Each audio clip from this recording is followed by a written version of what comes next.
Bonjour, Donjé de maxicoach.com. Alors aujourd'hui, je vais vous parler de l'audace. Alors, peut-on apprendre l'audace? Ça, c'est une très bonne question. Alors, regardez bien cette vidéo car je vais vous donner un peu plus loin 5 recommandations pour construire l'audace. Avant de poursuivre, êtes-vous abonné à la chaîne maxicoach.com TV? Pour cela, il suffit juste de cliquer juste ici. Eh bien, dans ce qui suit, donc, nous verrons que l'audace, oui, ça se construit. À la différence de l'apprentissage dans sa dimension cognitive, c'est-à-dire comme si on apprenait une langue étrangère, par exemple, non, je le répète, ça se construit. Nous verrons aussi que l'audace rime avec singularité, originalité ou encore avec prise de risque. Car cette faculté d'oser est au cœur de l'audace. Nous allons voir en premier ce que représente l'audace dans la vie.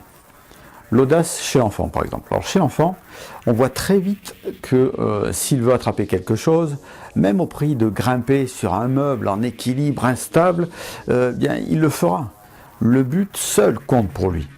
Alors nous, en tant qu'adultes, on va l'aider, mais on va aussi le décourager en lui faisant comprendre les risques qu'il encourt.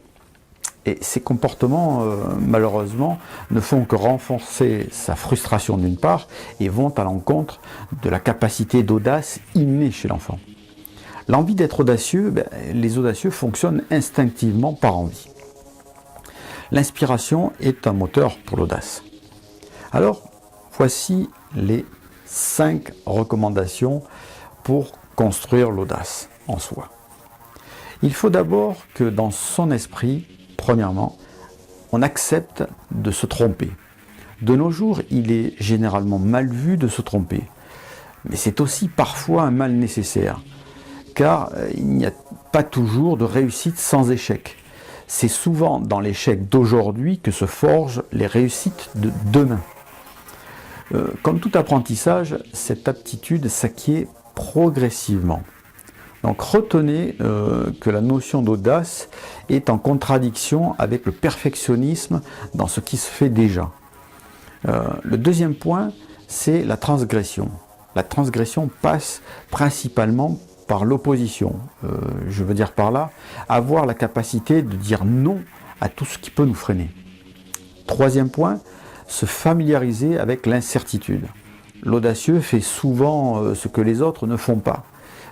Il n'est pas inhibé par le manque d'informations ou même la peur d'être en terrain inconnu.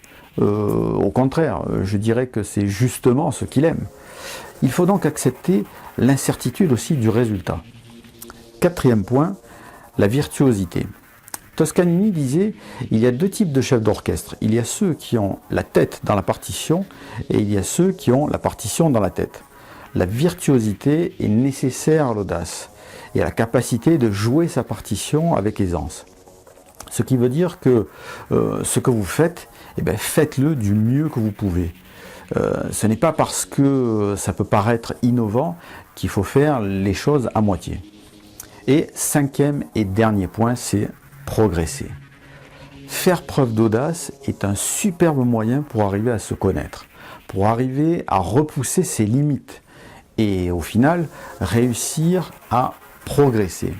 Oui, car dans toutes les situations où il faut faire preuve évidemment d'audace, cela nous propulse un peu plus loin, ça nous propulse un peu plus haut et ça nous fait découvrir une autre facette de nous-mêmes, une nouvelle capacité.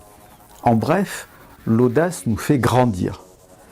Je dirais, pour revenir aux raisons qui m'ont poussé à créer justement le site de maxicoach.com, c'est que l'audace est un outil énorme et performant dans le développement personnel, pour apprendre à se connaître soi-même, à faire évoluer sa personnalité. Voilà, j'espère que vous avez aimé cette vidéo. Si c'est le cas, n'hésitez pas à mettre un petit like en dessous et à vous abonner à la chaîne si ce n'est pas déjà fait pour voir les prochaines vidéos à venir. Alors voilà, sur ce, je vous dis à la prochaine. Bye bye.